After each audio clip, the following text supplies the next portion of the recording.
Good morning students. In last lecture we have started vector atom model point. In that point we have seen two subpoints, space quantization and spinning of electron. Let us start it here. Space quantization. In general, motion of electrons is two-dimensional, but according to Sommerfeld theory, this motion of electron is three-dimensional. According to Sommerfeld, this first two dimensions, that is one dimension contains one quantum number. Here in space quantization, motion of electron gives three quantum numbers. According to Sommerfeld theory, two quantum numbers means two-dimensional, two quantum, there are three, here there are three quantum numbers associated with the vector atom model. Three quantum numbers. Which quantum numbers? N, L,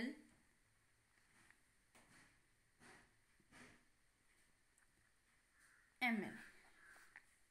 But these first two quantum numbers gives size. First, according to Sommerfeld theory, first two quantum numbers gives size and shape of the electron orbit, and another remaining quantum number gives the space quantization. According to quantum theory quantization, according to quantum theory, electron orbits in the space are quantized, means what? Each orbit contains same energy. We call this quantization. Electron orbits in space is called as space quantization. Okay. Now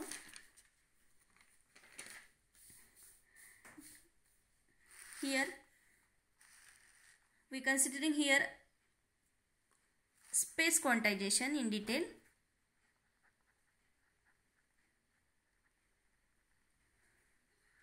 To explain the space quantization concept, we consider here definite reference axis.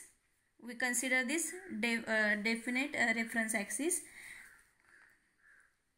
Considering here definite reference axis, एक reference axis आपण consider करतोय, आणि तो जो reference axis आहे तर तो कुठल्या डायरेक्शनमध्ये, तर it can be taken in the direction of applied magnetic field of the atom. म्हणजे काय, स्पेस क्वांटायझेशन कन्सेप्ट आपल्याला स्टडी करण्यासाठी काय करतोय आपण, तर ॲटम आहे मॅग्नेटिक फील्डमध्ये जर आपण ठेवला तर काय होतं, एक रेफरन्स ॲक्सिस आपण कन्सिडर करतोय. Suppose this is the reference axis, this reference axis. पण तो रेफरन्स ॲक्सिस आहे तर त्याची डायरेक्शन कशी आहे कन्सिडर करण्यासाठी, कारण आपण मॅग्नेटिक फील्ड अप्लाय करतो त्या ॲटमला, तर रेफरन्स ॲक्सिस आपण कन्सिडर केल्यानंतर त्याची जी डायरेक्शन, म्हणजे डायरेक्शन कशी असते त्याची, तर it can be taken in the direction of applied magnetic field of the atom. Okay, then angular momentum of that revolving electron is represented by vector.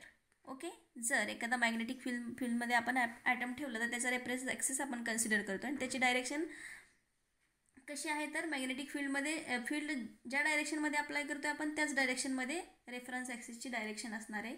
आणि मग जर इलेक्ट्रॉन रिव्हॉल्व होत असेल तर त्याचा असणारा अँग्युलर मोमेंटम आहे, ते जे अँग्युलर मोमेंटम आहे ते आपण रिप्रेझेंटेड बाय वेक्टर एल बार. या वेक्टरनं काय करतोय आपण, रिप्रेझेंट करतोय. आणि त्या एल बारची जी डायरेक्शन आहे तर ती डायरेक्शन आहे along the axis of orbit. हे एल बारची डायरेक्शन आहे along the axis of orbit. म्हणजेच काय, कन्सिडर करूयात आपण,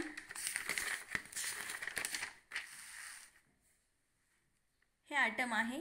जर आपण एक्सटर्नल मॅग्नेटिक फील्डमध्ये एखादा ॲटम ठेवला, हा जो सपोज आपण रेफरन्स ॲक्सिस घेतला आहे, आणि काय होतं आहे, जे अँग्युलर मोमेंटम आहे ते along the axis of orbit, म्हणजे हे ऑर्बिट आहे आणि त्या ऑर्बिटच्या ॲक्सिसला काय होतं आहे अँग्युलर मोमेंटम, त्या इलेक्ट्रॉनचा आपण डिनोट करतो आहे अशा प्रकारे. हा रेफरन्स ॲक्सिस आहे, हा ॲटम आहे, इलेक्ट्रॉन रिव्हॉल्व होतो इथं, आणि जर इलेक्ट्रॉन रिव्हॉल्व होत असेल तर त्याचं जे अँग्युलर मोमेंटम जर डिनोट करायचं असेल आपल्याला, तर त्या this angular momentum represented by vector L bar, आणि त्याची जी डायरेक्शन आहे ती along the axis of orbit. Okay, आणि along the axis of orbit सांगितलं, it is the in the direction. आता अजून त्याची डायरेक्शन कशी, it is in the direction of axis of rotation of electron. L barची direction. It is dependent on the direction of axis of rotation of electron. It is all about the direction of this angular momentum vector L bar. Okay. From the condition of quantization, जर आता इथं क्वांटायझेशनची आपण consider करूया. Condition काय असते? According to condition of quantization म्हणजे काय? एखादा ऑर्बिट असेल, एखादी एनर्जी लेवल असेल आणि त्यामध्ये डिफरंट ऑर्बिट्स असतील, तर त्या डिफरंट ऑर्बिटची एनर्जी सेम असते. त्यालाच काय म्हणतो आपण? क्वांटायझेशन. म्हणून from the condition of quantization for different allowed orientations of electron orbit from the condition of quantization for, इथं आपण बघूया, for different allowed orientations of electron orbit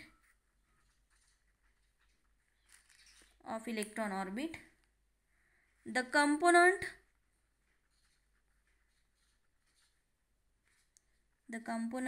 of L along the direction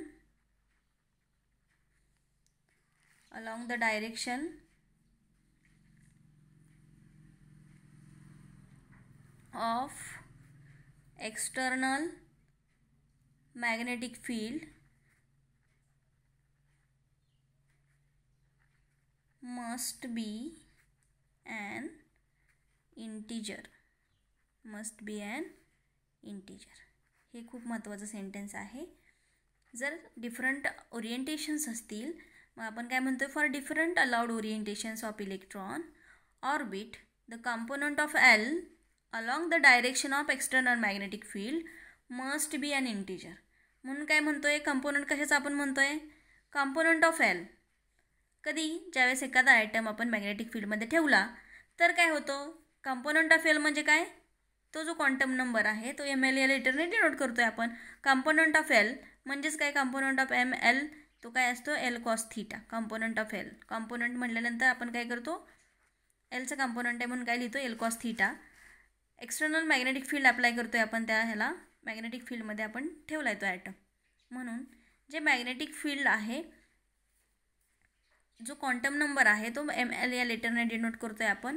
आणि L cos theta, this is the component of L, this is the L cos theta. Okay.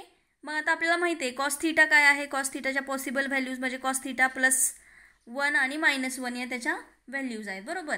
He maximum value आहे त्याची, ही minimum value आहे. म्हणून MLच्या value आपण काय लिहू शकतो? It's starting from +1 पण आहे, -1 पण आहे, but it's starting from integer आहे. Must be an integer. This value must be an integer.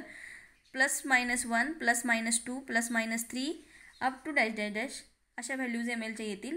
बरोबर. म्हणूनच MLच्या पॉसिबल व्हॅल्यूज किती आहेत? तर -L टू +L अशा possible value. Dependent cos theta आपण कन्सिडर केला आहे, त्याची व्हॅल्यू किती आहे? -1 to +1.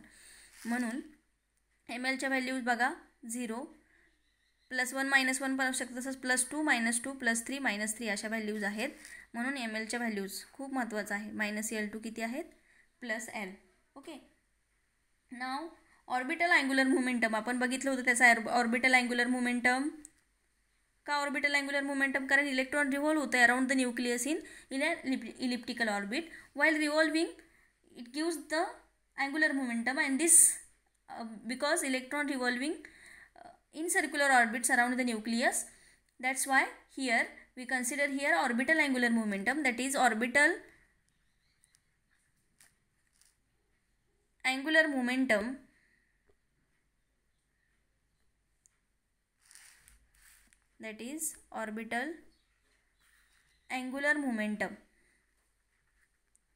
of that electron is, we have considered here P. Orbital angular momentum is denoted by letter P phi, that is LH upon 2 pi. Okay, we can write here also LH cross. LH cross means H upon 2 pi. Okay. Now what is L here? Is the orbital quantum number. कशामुळे तयार झालेला quantum number हा L. तर electron revolving around the nucleus in an circular orbits. While revolving in orbits, circular orbits, it gives us orbital angular momentum quantum number. Okay. And for possible values of n, values of L gives us 0 to n minus 1. हे पण खूप महत्त्वाचं आहे. For particular n, value of n, value of L is L 0 to L चे value किती असू शकतात 0 to n minus 1. हे पण खूप महत्त्वाचं आहे. For possible value of n, L च्या व्हॅल्यू किती असतील 0 to n minus 1. एन म्हणजे काय, प्रिन्सिपल क्वांटम नंबर आहे. It's starting from 1 2 3. आणि मग आपल्याला पर्टिक्युलर पॉसिबल व्हॅल्यू म्हणजे पर्टिक्युलर एनच्या व्हॅल्यूसाठी जर एलच्या व्हॅल्यू कॅल्क्युलेट करायच्या असतील तर ते 0 to n minus 1 असतील. तर हे आपण इथं बघितलेलं आहे. आता next, for the possible values of L, for the possible values of L, M एलच्या व्हॅल्यू काय काय असू शकतात. एम एल म्हणजे काय आहे हा, एम एल म्हणजे ऑर्बिटल मॅग्नेटिक क्वांटम नंबर आहे. M L orbital magnetic quantum number. हा कसा तयार झाला, जर इलेक्ट्रॉन ऑर्बिटमध्ये रिव्हॉल्व होत असेल तर आपल्याला काय मिळतो एल, ऑर्बिटल क्वांटम नंबर. आणि जर सपोज एखादा आयटम आपण एक्सटर्नल मॅग्नेटिक फील्डमध्ये ठेवला तर मिळणारा जो आपल्याला क्वांटम नंबर आहे त्याला आपण म्हणतो orbital magnetic quantum number. This denoted by letter M L. म्हणून त्याच्या व्हॅल्यू आपल्याला काय मिळाल्या -L2 + L. ओके. आणि जर टोटल पॉसिबल व्हॅल्यूज आपल्याला काढायच्या असतील, टोटल पॉसिबल व्हॅल्यूज, तर फॉर्म्युला आहे पॉसिबल व्हॅल्यूज जर काढायच्या असतील आपल्याला एम एलच्या तर 2L + 1 हा फॉर्म्युला आहे. तर एलची व्हॅल्यू आपण पुट करू शकतो इथं 0 1 2 3. आपल्याला माहिती आहे एलच्या व्हॅल्यू स्टार्टिंग फ्रॉम 0 1 2 3 अशा आहेत. आणि मग इथं जर आपण एलची व्हॅल्यू पुट केली तर आपल्याला मिळणाऱ्या पॉसिबल व्हॅल्यूज एम एलच्या किती आहेत ते आपण बघायचे इथं. मग जर आपल्याला दाखवायचं असेल ग्राफिकली, तर जर suppose for different values of L किती पॉसिबल एम एलच्या व्हॅल्यू मिळतील आपल्याला, तर हे आपण ग्राफिकली रिप्रेझेंट केलेलं आहे. डिफरंट ओरिएंटेशन्स आहेत. सपोज फॉर L = 1 किती पॉसिबल व्हॅल्यूज आपल्याला मिळतील हा फॉर्म्युला वापरून, 2L + फॉर्म्युला वापरून. For L = 1 3 possible values of M L. किती पॉसिबल व्हॅल्यूज मिळतील आपल्याला एम एलच्या ह्या फॉर्म्युल्यामध्ये जर L1 टाकलं तर 3 पॉसिबल व्हॅल्यूज मिळतील. किती 3 पॉसिबल व्हॅल्यूज. कुठल्या कुठल्या -1 0 + 1. ओके. जर L2 असेल तर 5 पॉसिबल व्हॅल्यूज आपल्याला मिळतील ह्या फॉर्म्युल्यामध्ये एलची व्हॅल्यू टाकून, आणि ह्या पॉसिबल व्हॅल्यूज 5 मिळतील आपल्याला. आणि जर L3 असेल तर 7 पॉसिबल व्हॅल्यूज आपल्याला मिळतील, आणि ह्या 7 पॉसिबल व्हॅल्यूज आपल्याला मिळत आहेत. मग ग्राफिकली आपण असं ओरिएंटेशन दाखवतोय त्याचं. जर काय आहे L1 असेल तर एम एलच्या व्हॅल्यू किती, कारण काय होतं ज्यावेळेस आपण मॅग्नेटिक फील्डमध्ये इलेक्ट्रॉन ठेवतोय तर काय होतं, ॲक्सिसच्या भोवती काय होतं, तो असा लार्मर प्रिसिजन इथं आपण या डायग्राममध्ये बघितलं इथं. ओके. जर आपण एक्सटर्नल मॅग्नेटिक फील्डमध्ये एखादा आयटम ठेवला तर काय होतं, तो जो मॅग्नेटिक फील्डमध्ये ठेवला तर ते काय होतं, जे अँग्युलर मोमेंटम आहे त्याचं काय असतं, त्याच्या ॲक्सिस भोवती काय होतं, तो असा रिव्हॉल्व होतोय इलेक्ट्रॉन. म्हणजे त्याला आपण लार्मर प्रिसिजन म्हणतो. आणि त्याच्यापासून आपल्याला कोन मिळतो तयार. बघा म्हणजे एकाच असा काय होतं, रिव्हॉल्व होतोय असा इलेक्ट्रॉन. ते जे प्रिसिजन आहे त्याला आपण लार्मर प्रिसिजन असं म्हणतो. कधी तर असं लार्मर प्रिसिजन इलेक्ट्रॉनचं होतं तर ज्यावेळेस आपण एखाद्या एक्सटर्नल मॅग्नेटिक फील्डमध्ये आपण त्या ॲटमला ठेवलं तर काय होतं, it gives the Larmor precision. Larmor precision म्हणजे काय, त्या ॲक्सिस भोवतीच असं रोटेट होतो. म्हणजे जर रोटेट झाला तर हे असं आपल्याला स्ट्रक्चर मिळतं, इलेक्ट्रॉन रोटेट झाला तर. ओके. आणि मग त्याच्या पॉसिबल व्हॅल्यूज आपण बघतो इथं. एलची व्हॅल्यू 1 जर असेल तर, 2 असेल तर, 3 असेल तर ह्याच्या पॉसिबल व्हॅल्यूज एम एलच्या. एलची व्हॅल्यू जर 3 असेल तर 7 पॉसिबल आपल्याला व्हॅल्यूज मिळत आहेत. तर 7 व्हॅल्यूज कुठल्या आहेत त्याच्या, तर ह्या 7 व्हॅल्यूज आहेत. इथं आपण बघा दाखवलेलं आहे. ह्या 3, 4, 5, 6, 7. ओके. तसं एल जर 2 असेल तर त्याच्या 5 पॉसिबल व्हॅल्यूज आपण इथं दाखवलेल्या आहेत. आणि जर एल 1 असेल आणि त्याच्यापासून मिळणाऱ्या 3 पॉसिबल व्हॅल्यूज आपण या ग्राफिकल रिप्रेझेंटेशनचं ओरिएंटेशन कसं आहे एम एलचं तर ते दाखवलेलं आहे. It depends on the values of L. जर 1 असेल तर त्याच्या एम एलच्या पॉसिबल व्हॅल्यूज आपल्याला 3 मिळतील. जर एल 2 असेल तर पॉसिबल व्हॅल्यूज 5 मिळतील. जर एल 3 असेल तर 7 पॉसिबल व्हॅल्यूज आपल्याला मिळतील. Okay. Then we are going, let us see here next point, sub point in the vector atom model, that is spin motion of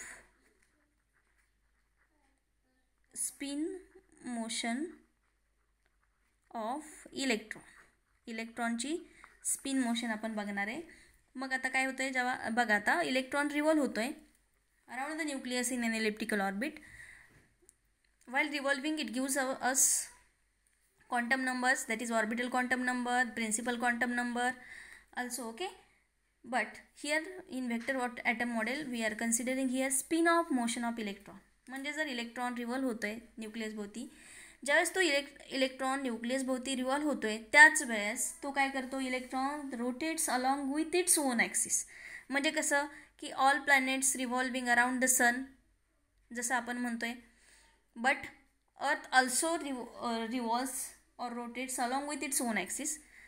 तसंच इलेक्ट्रॉनसुद्धा काय करतो, रोटेट. ज्यावेळेस तो इलेक्ट्रॉन न्यूक्लियस भोवती रिव्हॉल्व होत असतो, while revolving around the nucleus it rotates, electron rotates along with its own axis. Okay. आणि ती जो इलेक्ट्रॉन रोटेट होतो अलॉंग इट्स ओन ॲक्सिस त्याला आपण रोटेशनल मोशन म्हणतो. काय म्हणतो आपण, रोटेशनल मोशन. कधी म्हणतो रोटेशनल मोशन, जर इलेक्ट्रॉन स्वतःभोवती फिरत असेल तर ती जी मोशन आहे त्याला आपण इलेक्ट्रॉन रोटेट होतं आहे अलॉंग इट्स ओन ॲक्सिस, ती जी मोशन आहे त्याला आपण रोटेशनल मोशन म्हणतो आहे. Rotational motion of electron orbit, electron about it's own axis is called spin motion. Okay, let's consider here one figure. Suppose this is atom, electron revolving around the nucleus in circular orbit. This motion is called as orbit भोवती electron फिरतोय त्याला आपण म्हणतो orbital motion. Okay, काय म्हणतो आपण त्याला, orbital motion. आणि तो जो क्वांटम नंबर आहे त्याला आपण एल म्हणतो. काय, एल ऑर्बिटल क्वांटम नंबर. बरोबर. आता हा इलेक्ट्रॉन न्यूक्लियस भोवती रिव्हॉल्व होतोय, म्हणजेच ऑर्बिटमध्ये रिव्हॉल्व होत आहे. मग त्याला आपण म्हणतोय ती जी मोशन आहे त्याला काय म्हणतो, orbital motion. And this orbital motion gives us a orbital quantum number L. Okay, but here this is the electron. Okay, but this electron rotates along its own axis. Okay, this is the direction of revolving electron. जर electron स्वतःभोवती जर फिरत असेल तर it gives spin motion. काय म्हणतो त्याला आपण म्हणतो spin motion. And this spin motion gives us a quantum number, and this quantum number denoted by S. We call this spin quantum number. काय म्हणतो आपण त्याला, spin quantum number. Okay, but when this atom placed in external electric field, okay, then this quantum number is ms. We call this spin magnetic quantum number. Spin magnetic quantum number. ज्यावेळेस आपण एखादा item magnetic फील्डमध्ये ठेवतो, external magnetic field, ज्यावेळेस आपण एखाद्या ॲटमला apply करतो तर तो जो इलेक्ट्रॉन आहे तर काय होतो, प्रिसाईज होतो अलॉंग ज्या डायरेक्शनमध्ये आपण मॅग्नेटिक फील्ड अप्लाय केले त्याच डायरेक्शनमध्ये काय करतो तो प्रिसिजन म्हणजे रोटेट होतो. त्यालाच आपण लार्मर प्रिसिजन असं रोटेट होतो. आणि मग काय तयार होतं, तर कोनसारखं नेचर तयार होतं, त्याला आपण लार्मर प्रिसिजन असंही म्हणतो. म्हणजेच काय होतं, ज्यावेळेस आपण एखाद्या ॲटमला एक्सटर्नल मॅग्नेटिक फील्डमध्ये जर ठेवलं तर इथंसुद्धा आपल्याला काय मिळणार आहे, तिथंसुद्धा काही इलेक्ट्रॉन लार्मर प्रिसिजन क्रिएट करेल. म्हणजे काय होईल, तिथंसुद्धा ओन ॲक्सिस भोवती ज्यावेळेस तो रोटेट होतो तिथंसुद्धा तो काय होतो, प्रिसिजन मोशनमध्ये लार्मर प्रिसिजनसारखं काय होतं, असा रोटेट होतो about it's own axis. Okay, मग तो जो मिळणारा क्वांटम नंबर आहे त्याला आपण MS म्हणतोय, म्हणजे स्पिन क्वांटम नंबर. ओके, बरं, according to quantum theory, as like orbital motion, spin motion also quantized. म्हणजे काय, ऑर्बिटल मोशन कशी असते, क्वांटाइज्ड असते. म्हणजे काय, त्या पर्टिक्युलर ऑर्बिटची जी एनर्जी आहे ती कॉन्स्टंट असते, सेम असते. म्हणून काय म्हणतो आपण, ऑर्बिट्स आर क्वांटाइज्ड. म्हणजेच काय, ऑर्बिटल मोशन जर क्वांटाइज्ड असेल तर त्या इलेक्ट्रॉनची स्पिन मोशनसुद्धा काय कशी असते, क्वांटाइज्ड असते. Okay, in the point of view of orientation,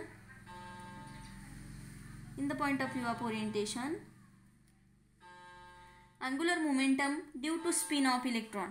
जसं आपण अँग्युलर मोमेंटम बघितलं ड्यू टू ऑर्बिटल मोशन, जर तसंच इथं आपण काय बघूया, angular momentum of that electron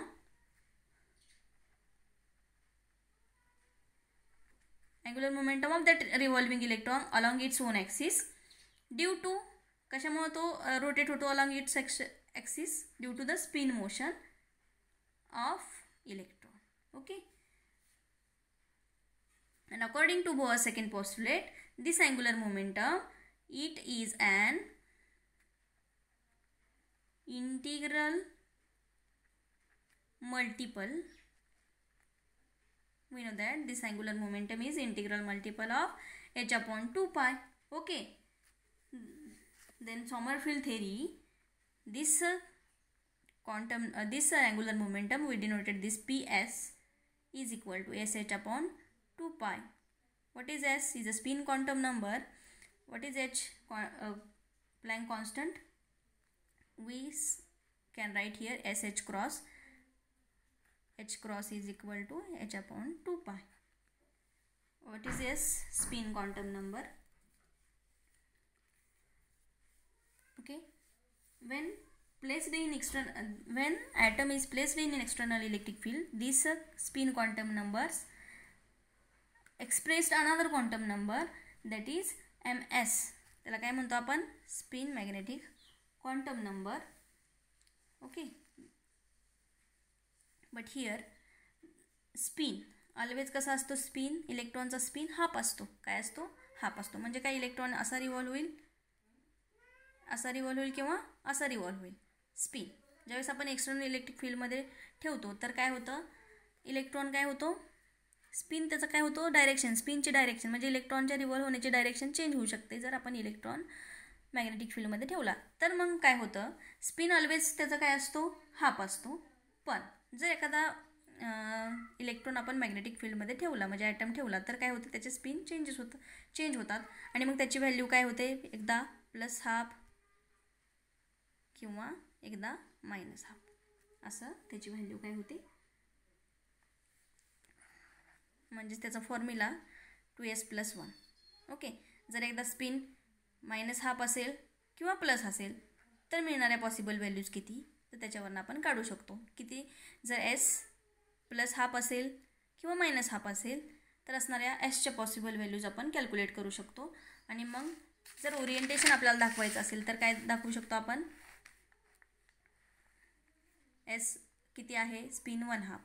आणि मग त्याच्यापासून मिळणाऱ्या पॉसिबल व्हॅल्यूज आपल्याला एकदा प्लस हाफ मिळू शकते जर इलेक्ट्रॉन असा रोटेट झाला तर, आणि एकदा काय मिळू शकते, -1/2. म्हणजे एसचे आपल्याला किती पॉसिबल व्हॅल्यूज मिळत आहेत, 2, एक तर प्लस हाफ किंवा minus half. Okay, this is all about the vector atom model. In this lecture we have seen vector atom model in detail. There are two main points. It's the space quantization and spinning of electron. In the space quantization, electron orbits are quantized in the space. And second point we have seen, that is spin motion. We have seen in spin motion, electron rotates along with its own axis. This motion is called as rotational motion, and hence rotational motion of electron about its own axis is called as spin motion. Okay, आपण काय काय बघितलं महत्त्वाचं, तर in general electron motion is 3 dimensional, two-dimensional nature gives two quantum numbers, that is these two quantum numbers are related to the shape and size of the orbit. And another quantum number gives the space quantization, and after that we have seen space quantization and also spin motion. Now we have seen N, L, M, L, M, S. This is the main quantum numbers. Okay, these are the very important quantum numbers in the vector atom model. This is the N, principal quantum number. This value starting from 1, 2, 3, never 0 up to infinity. What is L? Orbital quantum number. Orbital quantum numbers, values of this starting from 1, 2, 3 up to n minus 1. What is ML? Value of ML minus L2 plus L. These are very important point. What is MS? What is ML? Orbital magnetic quantum number denoted by letter ML. What is MS? That is spin magnetic quantum number denoted by MS. And what is the values of this? Plus half, minus half. These are very, very important. Please see carefully, read carefully, learn carefully. If you have any doubt, then ask by WhatsApp message or by call. Thank you.